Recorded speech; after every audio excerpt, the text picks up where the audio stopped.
While some believe that Nazi death camps are things of the past and that people should not make them out for more than they are, I believe that the depth of what took place in death camps is something that should not be ignored but always remembered, and it should also be exposed for what it really was.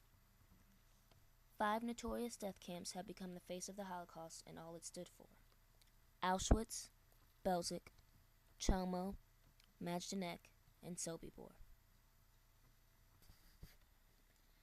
These 5 camps are some of the most notorious representations of the Holocaust, and all that it stands for: death, deprivation, injustice, inequality, torment, and murder. The most notorious, and the one I will focus on, is Auschwitz extermination camp. Not only has Auschwitz become a symbol of the Holocaust due to its geographical size, but also because Jews were sent there from all over Europe to undergo selection and to be systematically murdered in gas chambers. In addition, there are many detailed testimonies of Holocaust survivors who survived the camp.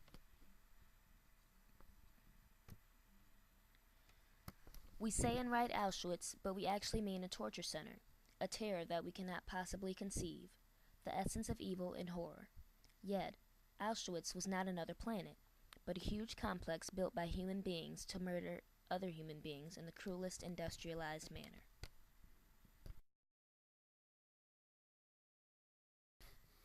Auschwitz was surrounded by high electric barbed wire fences which were guarded by SS soldiers armed with machine guns and rifles.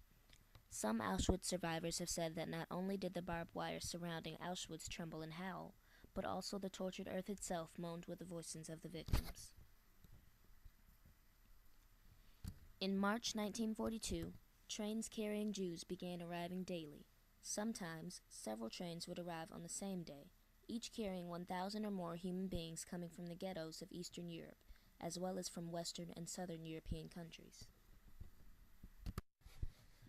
Between 1.3 and 1.5 million people were murdered in the gas chambers of Auschwitz. More than 90% were Jews. The other 10% were Poles, Soviet prisoners of war, Sinti Roma, Jehovah's Witnesses, homosexuals, and others. The vast majority of the victims, who came from both Western and Eastern Europe, including Belgium, France, Greece, Hungary, Italy, the Netherlands, and other countries, were unaware of their destination and of their fate. They were transported like animals in cattle cars and arrived in a state of total collapse to the camp. Most of the people actually never really entered the camp, but just crossed it on the way to the gas chambers. Entire families often arrived in Auschwitz, but soon after their arrival, they were brutally broken apart. In Auschwitz-Birkenau, Jews were thrown out of the cattle cars without their belongings and forced to make 2 separate lines, one for men and one for women and children. SS medical personnel, including the infamous Dr. Joseph Mengele, conducted selections among these lines, sending most victims to the gas chambers where they were usually killed and burned on the same day.